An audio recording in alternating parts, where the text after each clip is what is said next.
Hey everyone, it's Ornlu, and wow, has this series been a long time coming. Tomorrow I'll be uploading episode 1 of my campaign review and tier list, and I just wanted to make this little preview video to give you an overview of what this series is going to look like, how it's structured, my methodology for doing the reviews and tier placements, some terminology that I'll use, and that whole sort of thing. I'm really spending a ton of time on these videos, guys, and I really hope that you'll enjoy them. So let's start with the basic question, what are these videos going to be about? I'm sure many of you have seen the various tier lists that I've done for a bunch of different topics on this channel. This series is certainly going to be similar to that, as my lovely mod folder of doom has made a tier list template for the campaigns on tiermaker.com, which is what I normally use, and I will be using it ultimately to rank the campaigns. With that said, as you can guess, I want these videos to be more than just me quickly going over the campaigns and then slotting them into a tier. When I started this YouTube channel, I did not imagine that I would be doing so much single-player content for AoE2. Of course, plans change, and with the launch of DE, the campaign-related content for my channel has become the reason a lot of people watch my videos. I really do love the AoE2 campaigns. I played them a lot as a kid, and even as an adult, I've played through all of the new campaigns several times each. For that reason, I really wanted to do justice to each campaign when it comes to making a tier list video. I've made a few videos before on individual scenarios, but if I'm to look at a campaign, I really not only need to consider the individual scenarios, but I also need to consider more broadly how each scenario interacts with the others and to create the campaign's overall narrative. So that's why I'm calling these videos a review and tier list, because yes, I am ultimately going to be ranking the campaigns, but I am also going to give you my more in-depth thoughts on what works and what does not work when it comes to playing an AoE2 campaign. So that raises the question, how exactly am I going to go about doing this whole thing? Now, as much as my ego tells me that I'm a pretty knowledgeable judge of AoE2 campaigns, the truth is, any such list or review is ultimately going to be subjective. I may rank these campaigns differently than you guys watching, and of course would love to hear your opinions on what you think are the best campaigns in the comments. Now, as for these videos specifically, as far as which campaigns I'm going to look through in this series, I'm going to go through all 27 official campaigns. This includes the 3 new campaigns with Lords of the West. The only single-player campaign-ish content that I'm not going to include here is William Wallace, because it's the tutorial and is therefore not really comparable to a real campaign. The Art of War scenarios, because again, those are challenge missions and not an actual campaign. And also the historical battles, because they aren't a single coherent story, and that's why I have already made a separate video dedicated to them, which I will leave in the comments below. Everything else is fair game. When it comes to the videos themselves, I'm going to be going through the campaigns in historic chronological order, meaning that we start at Alaric at the turn of the 5th century and go all the way through Bayanong at the end of the 16th century. I am doing this because I want to mix up all of the campaigns in respect to the DLC of which they are a part. This not only keeps things fresh and interesting, but also helps, in my opinion, to better look at the campaigns individually instead of comparing them to the rest of the campaigns in their respective expansion.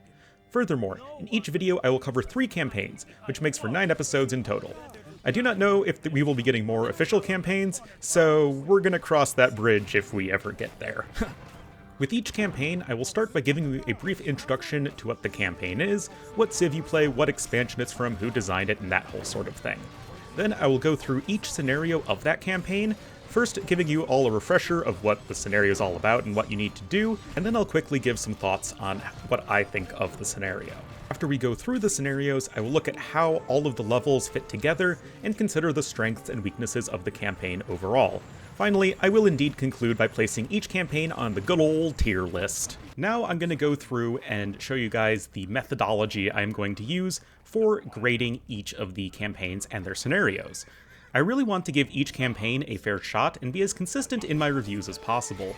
Before writing the script for each campaign's review and placing them on the tier list, I will replay each campaign in question. This not only allows me to record the background footage that you're going to see, but also allows me to have each scenario fresh in my mind as I review it.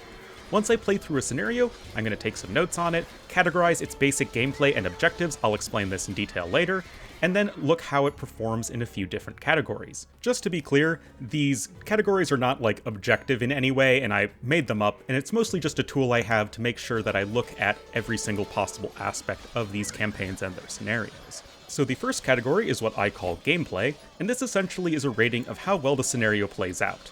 Is the scenario engaging? Is there something that makes it unique and memorable? Is the pacing good? Is it grindy or frustrating? In general, gauging the quality of the, well, actual gameplay. Then I look at what I call experience. This is how I measure the ambiance and other aspects of the scenario that are somewhat distinct from the gameplay itself. The sorts of questions I would ask here would be like, does the scenario help tell the story? Are the enemies unique, or do you feel like you're fighting the same thing over and over again? Is the map well designed? Do the scenario's objectives or gimmicks create an immersive experience for the civilization that you're playing and the hero that you're commanding? That whole sort of thing. Lastly, and this one might be controversial, I give each scenario a rating based on how difficult or challenging it is. I personally think that for a scenario or campaign to be especially strong, it has to have some degree of challenge, otherwise I kinda get bored. Of course, there are plenty of difficult scenarios that are not fun, so for example, if a scenario is hard but only because you're facing waves of infinite unit spam, it would get a high score in difficulty but a low score in gameplay, just to give you an idea. And conversely, a scenario or campaign doesn't have to be super hard to be good, but it is something that I would consider to be a strength of a scenario or campaign. In addition to those three categories that I grade every single scenario on, once I get to the end of a campaign, I also rate the campaign holistically based on two more sort of broad categories. First, I have what I call concept/story. Essentially here I grade the narrative of a campaign. Is the story engaging? Do the scenarios fit together to create a cohesive narrative? Or are they all kind of over the place? Is the campaign subject one that allows you to explore the strengths of your civilization and use it to its full potential? And does the campaign's subject or historical figure provide a compelling story? Now, I am no literary expert, but I still think that these things are important to consider, and I'll do my best to give as compelling arguments as possible. And finally, the last category I grade the whole campaign on is what I call variety. The big thing for me here is how unique each scenario feels from one another. How similar are the core gameplay mechanics and objectives? Do you face unique enemies, or are you running into the same enemy over and over again? Relatedly, are there many unique civilizations and settings and different game modes and objectives, or is it just you doing the same thing versus the same enemy over and over again?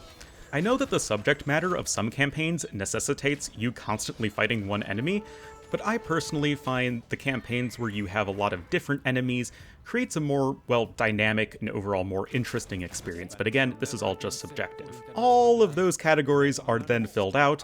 I then compare them and judge the campaigns and how they perform across these different categories compared to other campaigns, and then I place it, of course, on the tier list. Now, these categories are completely arbitrary and subjective, and they primarily exist to give me consistent benchmarks to look for in a given campaign and its scenarios, rather than to create some sort of qualitative grade. When I do the strengths and weaknesses section of the campaign videos themselves, I'm going to speak directly to what I find to be the campaign's specific areas of, well, strength and weakness. And I see this as getting more directly to the point, rather than just showing you a bunch of arbitrary grades for people to quibble about in the comments. But to summarize, I evaluate the campaigns in 5 different areas. I look at the gameplay, experience, and difficulty level of each individual scenario, and then I more broadly look at the campaign's concept and story, and the variety that the campaign presents.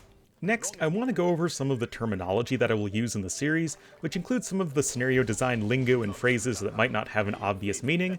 This not only keeps everyone on the same page when watching the videos, but also prevents me from constantly having to repeat myself and explain certain concepts. So that said, let's start with defining some of the different terms I'm going to be using throughout the series. First, difficulty rating. So with AoE2 DE having so many campaigns, the developers at Forgotten Empires thought it would be helpful to give each campaign a difficulty rating. These ratings are represented by the number of swords next to each campaign's image. I know this may seem obvious, but just to be clear, 1 sword equals easy campaign, 2 swords equals moderate campaign, and 3 swords equals hard campaign. These ratings have nothing to do with the difficulty level that you select when playing any campaign, but rather loosely translates to how challenging a given campaign will be for your average AoE2 player. From what I understand, these ratings are based on the average difficulty and complexity of the campaign scenarios, and aren't necessarily reflective of the hardest or easiest level in that campaign. Like I mentioned earlier, I categorize each scenario based on its core gameplay and objective.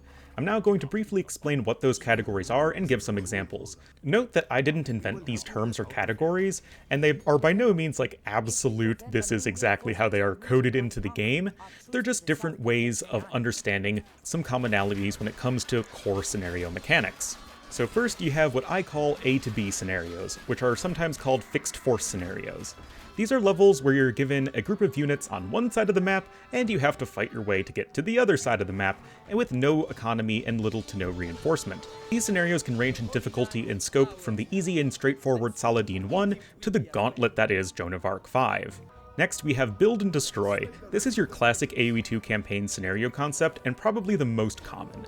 You start with some sort of camp or base, and your goal is to defeat most, if not all, of your enemies. There may of course be some sort of side quest that can give you some potential bonus, but the core gameplay is building up a big economy and army, and then smashing your enemy in the face. Again, these can be as simple as Attila 1 or as expansive as Genghis Khan 3. In a similar vein, you have what I call Destroy Target, or Targets scenarios. This is a category that some people may see as just another type of build and destroy scenario, but I personally think that having a goal of sniping specific buildings or units creates a different enough experience from completely destroying your enemy to warrant its own category.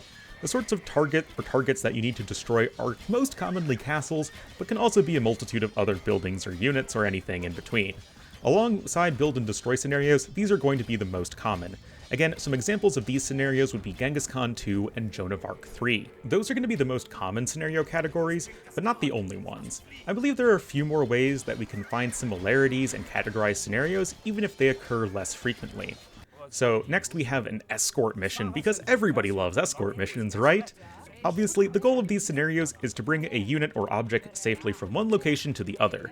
I differentiate these from your A to B missions because you usually have some sort of economy and ability to train army, and some examples of escort missions would be Saladin 3 and Barbarossa 6. Then you have what I call full defense scenarios. As the name implies, these are scenarios where you need to defend an object or location for a certain amount of time or until some other sort of condition is filled.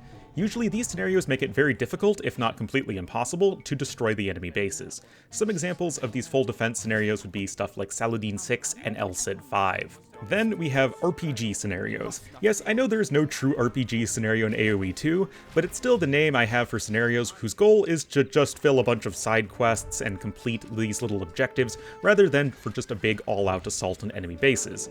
These scenarios can give you an economy with which to work, or they can be fixed force scenarios. A couple examples of these would be Genghis Khan 1 and Bari 5. And of course, lastly, we have the catch-all category of Other. These scenarios are just ones that have unique mechanics or objectives that do not easily fit into any other categories, and obviously there's a lot of variety between these scenarios, but some examples of scenarios that don't really fit anywhere else would be Attila 3 and Barbarossa 4. Those are the different categories I have for scenarios. The only other thing I think I need to say is that some scenarios can have multiple categories. For example, Montezuma 4 begins as an A to B scenario, but once you get access to villagers, it becomes a destroy the target scenario, as you can build up an army and take down the Spanish Wonder. I will be using these terms to describe scenarios throughout the series, so hopefully these definitions are clear. Lastly, for this preview video, I'm going to quickly cover some of the common themes or tropes in campaign design that we will see throughout the series, as I believe this can be helpful in understanding the broader design of a campaign, as well as provide us with another means of comparing one campaign to the other. Although each campaign is obviously different, there are definitely some commonalities that transcend any specific expansion or scenario designer. Probably the most prevalent theme would be using the first scenario as an intro scenario. So in most campaigns, the first level usually serves as some sort of exposition, familiarizing you with the campaign's protagonist, the civilization you're playing, as well as potentially some of your main enemies or rivals. These scenarios usually ease you into the campaign and are very commonly on the easier side with simple objectives. Every story needs a beginning, and every campaign needs a starting point to build on. Therefore, I'm generally much more lenient in my grading of a campaign's first scenario than I am of subsequent scenarios. You certainly cannot expect to be thrown into a massive, challenging slugfest right away, because that gives you very little space to build up, throughout the course of that campaign. Another common trope we see is a mid-campaign break. Although this is not the case in every campaign, many campaigns have an easier scenario around halfway through. This interlude scenario is usually between two large and expansive levels, and is designed to give the player a bit of a respite before moving on to the big climactic battle. These break scenarios tend to be shorter, with fewer players, and with fairly simple objectives. Personally, I find that these scenarios fit in much better with campaigns that have 6 scenarios, as opposed to campaigns that have 5 scenarios. In the longer campaigns, it makes more sense to have a break in the same way that it makes more sense to have an intermission in a long movie instead of a short movie. In a 5-scenario campaign, these break scenarios do run the risk of making a campaign feel too short or missing in content. Then we have the penultimate climax, as I call it. So many campaigns have the second to last scenario as the big climactic battle. This makes sense as it's the culmination of all the scenarios prior, and it gives room for the last scenario to serve as a sort of resolution to the events from that second to last scenario. In many cases, these big battle 4th or 5th scenarios tend to be the most famous events or conflicts in the campaign protagonist's life, and usually are sprawling slugfests against very powerful enemies, especially ones that you have fought in previous levels. And lastly, we have the grand finale, as I call it. So for many campaigns, the final scenario tends to have a lot of very common themes. They usually serve as the resolution for the previous scenario, and provide some sort of ultimate fate for your civilization. I mean, that's just basic storytelling. They also tend to be the most difficult scenario in a campaign, as well as the most expansive in terms of facing a multitude of powerful enemies, or one very, very powerful single enemy. Lastly, they frequently, but not always, occur after the death of the campaign's protagonist. From a narrative perspective, this allows the story to include the legacy that the campaign's protagonist left behind. So with all of that said, I think we are now ready to begin our epic adventure through the AoE2 campaigns. I really hope you guys are excited for this series, as I'm putting a massive amount of time into making these videos as high quality as possible. The first episode will be out tomorrow, but unfortunately I cannot give an exact timetable for subsequent episodes. These videos are obviously going to take a long time to make, so I will just be working on them in the background as I work to provide more regular videos for you guys as well. Regardless, definitely leave a like if you are hyped, and I will see you guys next time!